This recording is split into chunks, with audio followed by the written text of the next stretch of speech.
We are going to be practicing the capital letter H in cursive today. This letter has 3 steps. Begin at the top line.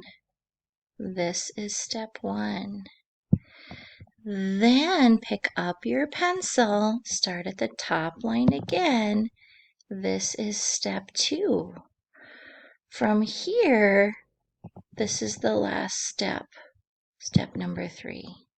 Watch again. 1, pick up your pencil. 2, and from here, 3. 1, 2, keep your pencil on the paper. 3. So you are going to trace and try each letter H on this page. Then you'll be doing one each of some words that begin with the letter H. They are Hartford, Hoya, Holland, Heinz, Hudson, Heather. You also have 2 sentences to trace and try on this page. Let's read them together. Are they in Havana?